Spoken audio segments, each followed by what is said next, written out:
Hey everybody. So I had a very interesting experience, I think, on a Saturday. Another big milestone as an atheist YouTuber. I got on to the Bible Thumping WingNut show, and from what I've watched about other atheists who go on that show, it's usually an uncomfortable and unpleasant experience. And for me, it really wasn't. And I originally made a video. This video was intended to be the video I put up about being on the Bible Thumping WingNut show not very long after being on the show. And I made that video wanting to say that being on the Bible Thumping WingNut show was a positive experience, that I had fun, and that I felt kind of glad that I did it. And I kind of got along with the guys who were on it, and thought it was a good time. But I made that video, very late at night, as I make a lot of my videos, and I decided to sleep on it before I uploaded. And the next day, I decided not to upload that video because I thought, now that I had slept on the experience, that I didn't want to have as glowing of a review of just even my experience on the show, because I think I was a little too excited about it. The fact of the matter is, for as much fun as I had being on the show, I think I was kind of shutting out of my mind that there was some very serious negative uh, parts of my experience on the show that I didn't talk about in that video. Overall, I avoided coming on there to debate issues, and even I was on the show for about 3 hours. So I did do some debating, and I originally said in the video that I made before this one that not the one I posted for this one, the one that I originally intended to post, that that you can't really debate presuppositional apologetics, and that it's a mistake to go onto that show and try to argue with those people. Presuppositional apologetics is such circular reasoning. They know it because God is the only truth, and that we only have morals because God is true, and you can't even say God doesn't exist because all people know in their heart that God exists, and if you say God doesn't exist, you're lying, and, all sorts of stuff. The stuff is airtight. And I said in a joking manner that the only way to win an argument is to uh, not get stuck in one of their logic traps and not allow them to change words and equivocate things that are not equal, and to not let them get away with saying stuff like an idea is a real thing when it's not. An idea is a description of a real thing, and logic is not a real thing. Logic is a way of describing and working with and explaining real things. That you can only, if you refuse to get them away, let them get away with enough, and if you refuse to get trapped in their logic rundown, then if they tire of the subject and change the subject, that you've achieved a push, and that a push is an atheist victory in that case. But that's kind of not funny, because I really wanted to talk about now in this video that I guess as an intellectual and as a person who likes science, that being on the Bible Thumping WingNut show was an extremely negative experience, and really it was. What I got from the Bible Thumping WingNut show is these presuppositional apologetics that were on the show, and I didn't get Side 10 Kate, but I did get Tim the Wingnut himself and Matthew 419, who I usually talk about in a very positive light, and I still think is a good person, and I don't sense that Tim is a bad person or is deliberately maleficent or anything like that, but that these people are dangerously entitled and intellectual, and that they don't know how people know things. Um, Ma- uh, Len, Matthew 419, said something that really disturbed me at the time, and I just kind of put it away and didn't bother, because I try not to antagonize on that show, because they pretty much have control over the show and they can shut you down.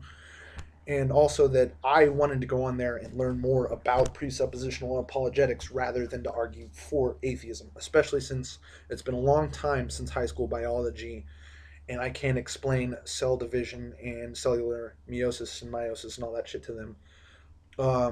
and that I was unwilling to pull stuff out of my ass, like some atheists are wont to do on that show. So, but Len said, worshiping at the altar of evidence. Well, here's the thing, Len. Evidence is how we know things. I know my light switch will turn on the lights in my house not because I understand electricity, not because I know anything about the wiring of my house. And it's not because I have an electrician's license, and it's not because I understand how joules and amperes and ohms and all that shit works. It's because every time I flip the light switch on my house, the lights turn on. And I know that if they don't, if I reset the fuse box, or maybe if I screw in a new light bulb, then the lights will turn on again. That's called evidence. Evidence is how we know things even without knowing specifically how they work. And that's why it's dishonest of apologists to think that I need to know everything about a subject to argue it. And when I say that I was unwilling to talk about evolution with them, it was because I didn't believe I could fairly represent the subject. And these people don't even know what evolution is. They don't know what it is. I was so surprised because I know that these people regularly talk with atheists that they would know the difference between abiogenesis and evolution. They do not. They don't understand how evolution describes the differences in kinds. They don't. They don't know anything about genetics, but they're more than willing to talk about it like they do, and that's disquieting. And they don't know anything about the way an embryo develops, but they're more than willing to talk about it, and that's disquieting. And the thing is, it's really, really difficult to explain evolution to a creationist because evolution is described in the time frame of the real age of the Earth, which is 4.7 billion years, which is an unthinkable length of time to them because the entire universe is only 6 or 4 or 10 or 8.5 or 6,500 years. And that is by a factor of like a fucking 100, like less than how old the Earth is. The Earth, I mean, the universe is 13.7 billion. You want to take 1,000, and then you go to 10,000, and then you go to 100,000, and then you go to 1,000,000, and then you go to 1,000,000,000, and then you go to 1,000,000,000, 13.7 times. They can't even think of that. They also don't know that when evolution describes something changing from one species or even one kind to another, such as like a kind of grazing hyena cow type kind of thing, eventually becoming the whale, and the fact that dolphins were animals that once lived on land, and this is part of the reason why they need to breathe air and why they have legs during part of their embryonic stage before those become fins. They don't know any of that. They don't know the first thing. Nobody's ever taught it to them. I've learned that a lot of these people are homeschooled. They don't get a lot of science at all. They don't understand really the shit that I learned when I was 6 and watching Beekman's World and Bill Nye the Science Guy. And that's sad. And I could be angry about that, but I feel sorry for them. And something tells me that if I feel sorry for them, they would be way more offended than if I was just angry at them. But I feel sorry for them. That's just the truth. They um, are not going to be able to understand. I mean, I asked really reasonable answers about biblical inerrancy, and I got them as far as, well, we're pretty sure that there's not a big difference in what the Bible wrote down from when the Bible was originally written down 2,000 years ago, and that we're pretty sure the Old Testament is almost entirely intact, and yada, yada, yada. And they didn't understand why I said, okay, it hasn't suffered from any errors or copying errors, which we're pretty sure it has, but I don't know enough about that to say that to them because I can't fairly represent that position. That's something I've heard in lectures. However, I could say with absolute certainty that if the Bible has not lost its hardly anything due to copying in over the length of time, that says nothing about whether or not the Bible is fact. These people don't even know what the truth is. And to them, their idea of what the truth is, first of all, can't even understand that science doesn't even deal in truth claims. Science deals in predictive power, meaning that science can discover the way something works, describe it to the point where that description works pretty much all of the time. That science never uses the words facts or truth, and that pretty almost no discipline of science or even mathematics says truth. That mathematics can deal in facts and truth in the way of proofs, because mathematics is not subject to change where physics and science can be. But they don't even understand that, and are not willing to understand that, and I'm probably not the first person to have explained that to them, and that's also sad. They did kind of like that I was very respectful to them, and if I said something that was a misrepresentation of their case, I was willing to admit it. And if I said something that was unfair or illogical, I was able to admit it if they called me on it. But I don't think I'd ever want to be on that show again, even though I thought it was funny. I mean, I got along with them. They said I was one of the more respectful people, and that I did go on there, and I mostly wanted to listen to them talk about apologetics. I didn't really go on there to debate, but I was not the only atheist on there, so that happened, and I participated. Um, but it was overall very unpleasant because it was literally like talking to a brick wall. Um, they have not had the truth made available to them, and they are at the point in their development, psychologically and philosophically, that they're probably not going to be able to accept anything else, and that's sad. But the thing is, a person doesn't need to be scientifically literate really to operate in America, and I don't know. I don't.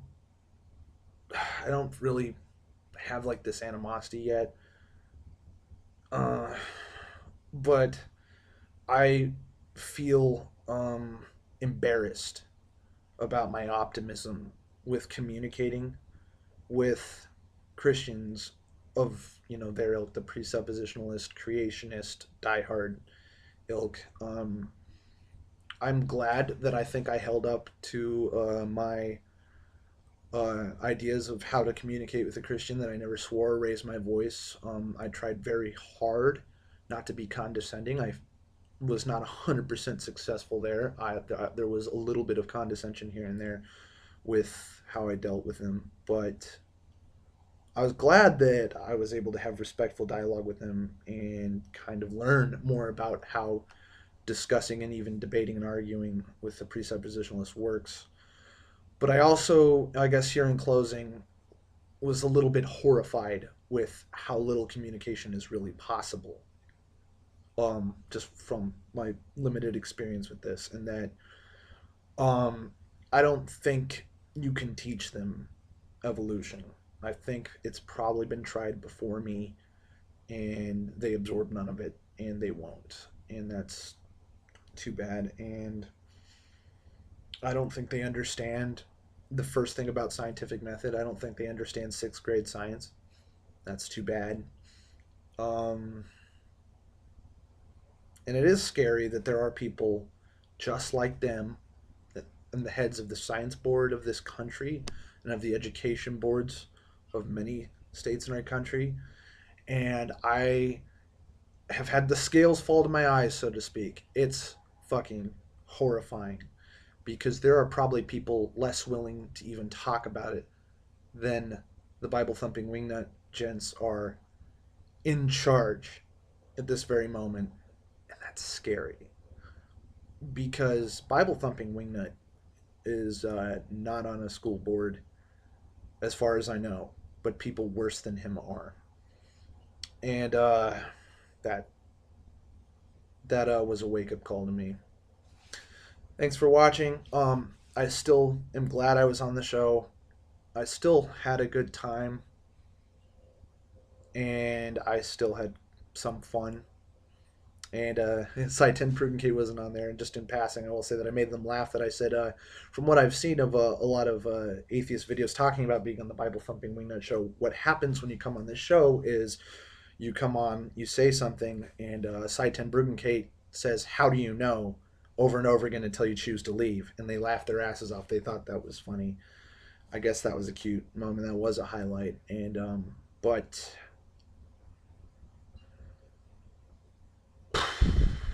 I spent most of the time with Len and Tim, who were much more eloquent and interesting people to talk to, who are much more cautious with their words. There were other people on that show who were really, really bad news that thankfully were not on for very long while I was, who were willing to project constantly their own failings onto the arguments of atheists and to misuse words like poisoning the well.